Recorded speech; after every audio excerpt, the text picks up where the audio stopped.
চপল পায় কেবল ধাই, কেবল গাই পরীর গান, পুলক মোর সকল গায়, বিভোর মোর সকল প্রাণ। আমি আবারও চলে এলাম জলিসা মাধ্যমিক বিদ্যালয়ের পক্ষ থেকে। আমি তানিয়া সুলতানা, সহকারী শিক্ষক, জলিসা মাধ্যমিক বিদ্যালয়, দুমকি, পটুয়াখালী। নবম দশম শ্রেণীর বাংলা সাহিত্যের ঝর্ণার গান কবিতা নিয়ে। ঝর্ণার গান কবিতাটা একটু জটিল, ভাষাটা খুব একটা সহজ না, যার কারণে ভূমিকায় গেলাম না। খুব একটা সময় নষ্ট করব না, তবে যার কবিতা নিয়ে এত মাতামাতি স্টুডেন্টরা চাচ্ছে, তাদের লিসেনটা অনেক প্রয়োজন। তার সম্পর্কে না জানলেই নয়। সত্যেন্দ্রনাথ দত্ত ছিলেন বাংলা সাহিত্যের কবিদের কি বলবো, কবিদের মধ্যে একটু নিচু মানের না। আমি ওনাকে ছোট করছি না, তবে উনি অনেক উপরের লেভেলের কবি। আমার মতো ছোট্ট একজন পাঠকের ওনার কবিতা ব্যাখ্যা করার মতো ক্ষমতা আমার নেই। ওনার লেখার ধরন বা থিম একই ধারার লেখা লেখেন, তাহলে ওনার কবিতা কেন আমাদের বইয়ে বা ওনার লেখা কেন এত ভ্যালু দিয়ে পড়া হচ্ছে? তার কারণ হচ্ছে ওনার কবিতা মূল ব্যাপার হচ্ছে লেখার ধরন বা থিম এর একটা গল্প থাকে। সেটা কি জানো? ছন্দ এবং ছন্দের এক ধরনের কাপন তৈরি হচ্ছে। সত্যেন্দ্রনাথ দত্ত বাংলা সাহিত্যের ছন্দ নিয়ে একটা গভীরের খেলা আর কোনো কবি খেলেনি, ভবিষ্যতেও খেলবেন আমার মনে হয় না। এই জন্য সত্যেন্দ্রনাথ দত্তকে বলা হয় ছন্দের রাজা, আর ন্যাচারাল ভাবে বলা হয় ছন্দের জাদুকর। এটা একটি ইম্পর্টেন্ট কোশ্চেন। ছন্দের জাদুকর কে বা ছন্দের রাজা কে? সত্যেন্দ্রনাথ দত্ত। ওকে, এবার আমরা সত্যেন্দ্রনাথ দত্তের জন্ম এবং মৃত্যুটা নিয়ে আলোচনা করব। সে জন্মগ্রহণ করেন 1882 সালে এবং মৃত্যুবরণ করেন 1922 সালে। এবার আর কিছু বইয়ের নাম বলবো, সেগুলো না জানলেই না। এক নম্বর যে বইটা সেটা হলো থোরেনো। এরপর বইটা ইম্পর্টেন্ট যেটা সেটা হলো বিদায় আরতি, এবং তারপরেরটা হচ্ছে তীর্থসুরেল। এই তিনটি বই সম্পর্কে ধারণা থাকলে আমার মনে হয় আর কোনো সমস্যা হবে না এমসিকিউ এর ক্ষেত্রে। সত্যেন্দ্রনাথ দত্ত সম্পর্কে যেটা বলছিলাম, ছন্দের ক্ষেত্রে উনি খুব দুর্দান্ত, বাট কবি হিসেবে আমাদের কাছে অর্থাৎ অন্য কবিদের থেকে একটু নিচের, মানে একটু কম ইম্পর্টেন্ট। ওনার কবিতার ছন্দের জন্য আমাদের কাছে ইম্পর্টেন্ট, কিন্তু পাঠ পরিস্থিতিতে আমরা অত গভীরে যাব না। আমরা আর কবিকে নিয়ে আলোচনায় বাড়াবো না। এখন আমরা কবিতার মূল আলোচনায় যাব। শুরুটা হচ্ছে এরকম: চপল পায় কেবল ধাই, কেবল গাই পরীর গান, পুলক মোর সকল গায়, বিভোর মোর সকল প্রাণ। চপল পায় মানে বিদ্যুৎ, আর তরঙ্গের মতো আমি স্থির না, অস্থিরের মতো এগিয়ে যাচ্ছি। কেবল গাই পরীর গান, কেবল পরীর গান গাচ্ছি। পরীর গান মানেটা কি জানো? ঝর্ণা। ঝর্ণাকে নিয়ে পরীরা জ্যোৎস্না রাতে গোসল করে কিংবা ঝর্ণার পানিতে ওরা খেলা করে। তো ওই গল্পগুলো গত রাতের গোসল করে গেছে, ওগুলো আমি তোমাদের বলবো। গাইতে গাইতে যাব যে পরীটা গোসল করে গেল, ওর একটা দুঃখের গল্প, ওর একটা সুখের গল্প আমি গাইতে গাইতে যাব। এখানে উল্লেখ করেছেন কেবল গাই পরীর গান, পুলক মোর সকল গায়, বিভোর মোর সকল প্রাণ। অর্থাৎ আমার সারা শরীরে বিভোর মোর সকল প্রাণ। আমার সারা শরীরে বা আমার পুরো মন হচ্ছে বিভোর। আমি কোনো এক জায়গায় আটকা পড়ে গেছি, অর্থাৎ আমি আনন্দের ঝলমলাচ্ছি। ঝর্ণা বলতেছে, মনে হচ্ছে ঝর্ণা তার নিজের অভিব্যক্তি জানাচ্ছে। আমি ঝর্ণা যেন একটা আনন্দের বার্তা। আমি বয়ে যাচ্ছি, আমি পরীর গান গাচ্ছি এবং অস্থিরভাবে চলে যাচ্ছি, এবং কোনো স্থিরতা নেই, কোনো শান্ত ভাব নেই। তারপর কবি বলেছেন, শিথিল সব শিলার পর, চরণ থুই দোদুল মন, দুপুর ভোর ঝিঝির ডাক, ঝিমায় পথ ঘুমায় বন।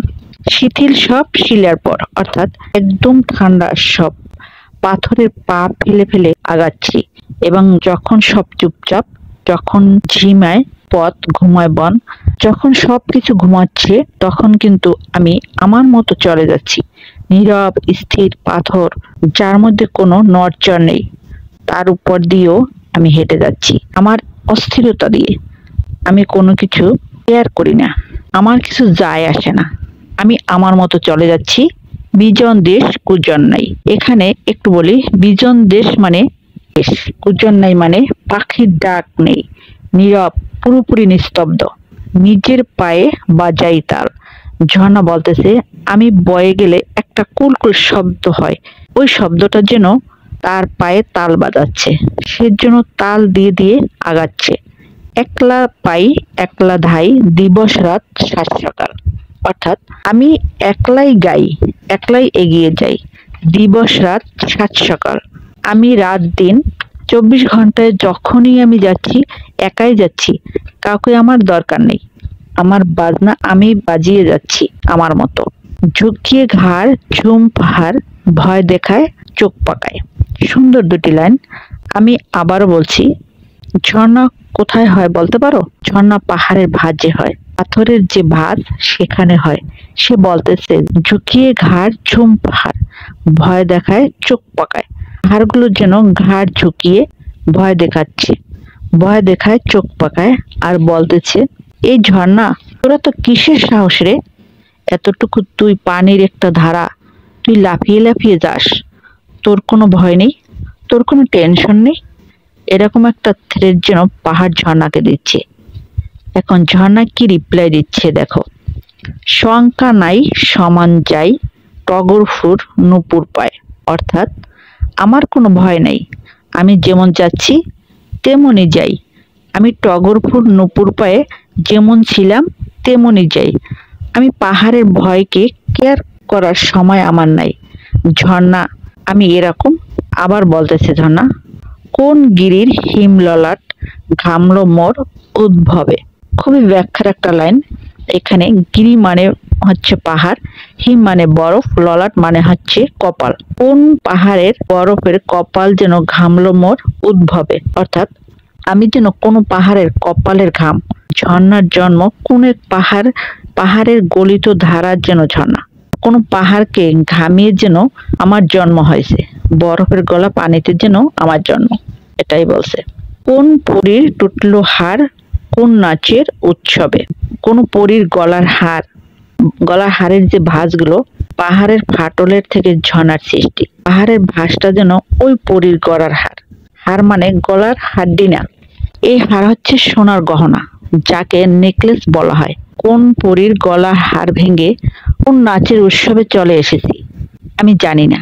আমি কিছু কেয়ার করতেছি না, আমি কাউকে বলি না, আমি আমার মতো করে চলি সব সময়।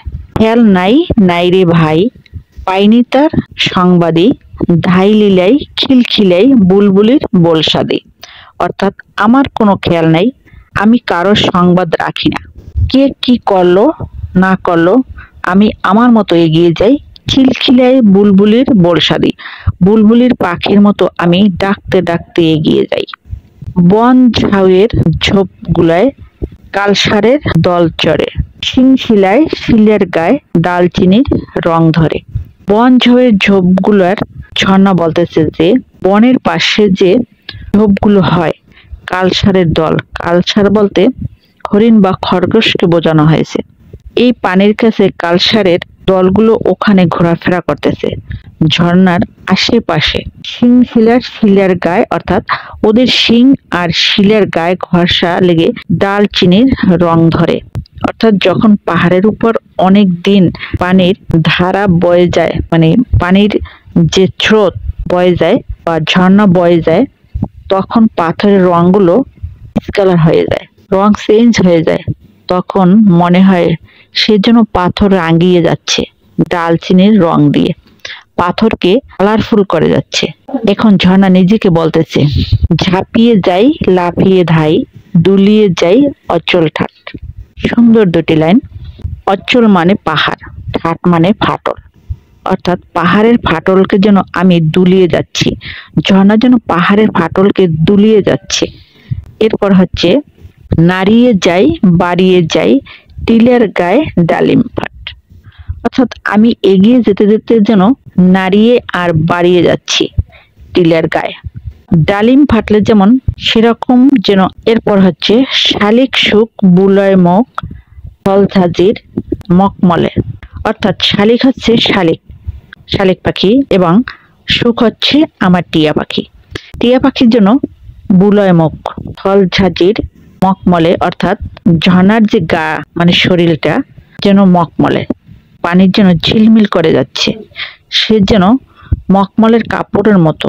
তাদের যেন শালিক পাখি আর সুখ পাখি মানে টিয়া পাখি মুখ বুলাচ্ছে, পানি খাচ্ছে। জাল আংরা খায়, অঙ্গ মোর ঝলমলে। ঝর্ণার পানির উপর যখন রোদের আলো পড়ে তখন সে ঝলমল করে, ঝিলমিল করে। সে বলে, শরীর জাল যেন আমার গায়ে মাখা, তাই ঝিলমিল করতেছে। এখন শুরু হচ্ছে ঝর্ণার আসল মজা। অর্থাৎ এতক্ষণ ঝর্ণা কতটুকু সুন্দর, কি সুন্দর, এগুলো নিয়ে আলোচনা করেছি। কবিতার এই অংশটুকু হচ্ছে কবিতার মূল থিম। বাট এতক্ষণ ঝর্ণা কি বলল, আমি অনেক সুন্দর, আমি ঝলমলে যাচ্ছি, ঝর্ণা কতটুকু ভালো কতটুকু মন্দ, আসলে এটা তো কবিতার মূল থিম হতে পারে না। মূল হচ্ছে নিম্নে ধাই শুনতে পাই ফটিক জল হাঁকছেকে।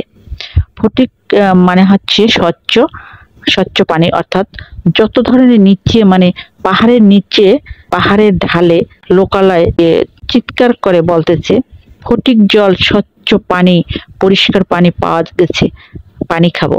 কণ্ঠাতেই তৃষ্ণাদার নিকনা সেই পাক থেকে। ওই যে কেউ যখন বলল ফটিক জল, তখন ঝর্ণা রেগে গেল। রেগে বলতেছে যে যার কণ্ঠাতে তৃষ্ণা, যার পানি খাওয়ার এত ইম্পর্টেন্ট, নিকনা সে পাক থেকে, মানে আমার পানি যখন কাদায় জমতেছে তখন সে কাদা থেকে খাক, আমি তো পানি খাওয়ার জন্য হইনি। এখন ঝর্ণা বলতেছে তার খুঁজি বিরাম নেই, বিলাই টান তরল স্রোত। এই লাইনটা হচ্ছে খুবই কাব্যিক একটা লাইন, আমি তোমাদের বোঝানোর চেষ্টা করছি। বিলাই টান, টান মানে হচ্ছে সুর, হ্যাঁ এখানে সুর বিলাচ্ছে। তরল শ্লোক, শ্লোক মানে হচ্ছে ঝর্ণার পানির জন্য একটা লিকুইড কবিতা, ওটার জন্য একটা মিউজিক, ওর সাউন্ড যেন হচ্ছে একটা সুর, ওর পানির জন্য একটা লিকুইড কবিতা। চক্র চাই চন্দ্রময়, আমরা চাই মুগ্ধ চোখ। চক্র মানে কি? চক্র মানে মানে হচ্ছে এক ধরনের কাল্পনিক পাখি, কবির কল্পনায় কল্পনার পাখি। কি ধরনের পাখি? এই ধরনের পাখি সত্যি ছিল পৃথিবীতে, নাম চাতক পাখি, যারা কিনা সারাদিন হাঁ করে থাকতো আকাশের দিকে, কারণ ওরা নাকি বৃষ্টির পানি ছাড়া অন্য কোনো পানি খায় না। বৃষ্টির পানি মাটিতে পড়লেও খায় না। যখন মেঘ করে, আকাশে মেঘ হয়, বৃষ্টি পড়বে, তখন থেকে ওরা পানি খাবে। এখন ওই পাখিটা বিলুপ্ত হয়ে গেছে, যেহেতু বৃষ্টিপাতের পরিমাণটা কমে গেছে, বলতে গেলে পাখিটা এখন নাই, বিলুপ্ত হয়েছে। কবির কল্পনা করে নিয়েছে চক্র হচ্ছে ওই ধরনের চাতক পাখির মতো একটা পাখি, বাট ও বৃষ্টির পানি খায় না, ও চাঁদের আলো খায়, জ্যোৎস্না খায়। হ্যাঁ, চাতক পাখি যেমন আকাশের দিকে হা করে তাকিয়ে থাকতো, আকাশের মেঘের দিকে চক্র পাখি থাকতো চন্দ্রময়, মানে চাঁদের দিকে তাকিয়ে থাকতো, কখন জ্যোৎস্না আসবে আর আমি চাঁদের আলো খাবো। এর মধ্যে আমরা চাই মুগ্ধ চোখ, অর্থাৎ আমরাও মানুষের ওই রকম চোখ চাই, যেরকম চোখ দিয়ে চক্র পাখি চাঁদের দিকে তাকিয়ে থাকে। চপল পায় কেবল ধাই, আবার সেই প্রথম লাইন, আমি অস্থির ভাবে চলে যাচ্ছি। উপল পায় দেই ঝিলিক, উপল মানে পাহাড়, মানে পাহাড়ের গায়ে গায়ে আমি ঝিলিক দিচ্ছি, ঝিলিক দিয়ে আমি আগাচ্ছি। অর্থাৎ পানি যখন পাহাড়ের গায়ে লাগে আর সেখানে যখন সূর্যের আলো পড়ে তখন সেখানে ঝিলমিল করে। দুলদুলাই মন ভোলাই, ঝিলমিলাই দিকে দিক, অর্থাৎ আমি পাহাড় দুলে দুলে যাচ্ছি, মন ভোলাচ্ছি, ঝিলমিলাই দিকে দিক, অর্থাৎ আমি চারিদিক রঙিন করে যাচ্ছি বা রঙিন করে আগাচ্ছি। এই হলো ঝর্ণার গান কবিতার মূল উপজীব্য বিষয়। এতক্ষণ যে ঝর্ণার কবিতার আলোচনায় ছিলাম, আসলে এর মূলটা কি ছিল? মূল কবিতায় কবি একটা কথাই বললেন যে ঝর্ণা যে জিনিসটা সে হচ্ছে প্রকৃতি সৃষ্টি হয়েছে সৌন্দর্যের জন্য। প্রকৃতি যে নিজেই চায় আমরা তার সৌন্দর্য বুঝি, তাকে আমরা ইউজ না করি। হ্যাঁ, প্রকৃতি থেকে আমরা অবশ্যই বেনিফিট নেব, ইউজ করব, কিন্তু ইউজ করার যেন আমাদের মূল লক্ষ্য না হয়। ঝর্ণার গান, ঝর্ণা বলি আর পাহাড় বলি, সে সৌন্দর্যের প্রতীক, সে চায় সৌন্দর্য বিলাতে, সে চায় এই মানুষ যারা প্রাণী তারা সৌন্দর্য বুঝুক, সৌন্দর্যকে পুজো করুক, সুন্দরের পূজারই হোক। তারা যেন পাহাড় বা ঝর্ণা অন্য কোনো কাজে স্বার্থের জন্য ব্যবহার না করে। এটাই হচ্ছে ঝর্ণার গানের মূল কথা। ঝর্ণা বলে আমি অনেক সুন্দর, আমার রূপটা তোমরা দেখো, আমার পানি তোমাদের প্রয়োজনে নিও, বাট পানিটাই যেন মূল উদ্দেশ্য না হয়। পানির স্রোত ছাড়াও আমি ঝর্ণা, আমার রূপ আছে, আমি একটা সৌন্দর্য, প্রকৃতির এক ধরনের মা, বা এক ধরনের চলমান জীবন। সুতরাং তোমরা আমাকে চিনো, আমাকে বুঝো, তোমরা আমাকে ইউজ করার খাতিরে নিও না। এটাই হচ্ছে ঝর্ণার গান কবিতার মূল থিম বা মূল উপজীব্য বিষয়। আমার পানি তুমি খাও, আমাকে তুমি ইউজ করো, আমি তো কল না ভাই। তাহলে প্রশ্ন জাগে যে ঝর্ণা কে বা কি, সে কেনই এরম বিহেভ করতেছে? কণ্ঠাতেই তৃষ্ণা যার, নিকনে সে পাক ছেকে, কাদা থেকে পানি খাক, সে কেন এমন বাজে আচরণ করতেছে? এখন দেখো ঝর্ণা কি উত্তর দিচ্ছে, গরজ যার জল সেচার, পাত কুয়ে যাক না সে। অর্থাৎ সে পানি খাওয়ার জন্য জল সেঁকবে, ঝর্ণায় কেন আসে? সে পাত কুয়ায় যাক না, সে একটা কুয়া পেতে ওখান থেকেই না আমার পর্যন্ত কেন আসে? সুন্দরের তৃষ্ণা যার, আমরা যাই তার আসে। এই হচ্ছে আসল লাইন, এটাই হলো কবিতার মূল থিম। আমরা বয়ে যাই হচ্ছে সৌন্দর্যের জন্য। আমি হচ্ছে সুন্দর, আমি কোনো কল না, আমি কোনো পানির কল না, আমি কোনো পাত কুয়া না, আমি কোনো পানির স্লো না, আমি একটা সৌন্দর্য, যার সৌন্দর্যের তৃষ্ণা আছে। যারা সৌন্দর্য বোঝে তাদের আশাতেই বয়ে যায়, তাদের জন্য এগিয়ে যায়। সেটাই বলে দিচ্ছে আমার পানি খাওয়ার জন্য এগিয়ে আসে তাদের আমার দরকার নেই। তার ঘরে পানি কল পেতে খাক, আমি এগিয়ে যাই তাদের জন্য যারা সৌন্দর্য বোঝে।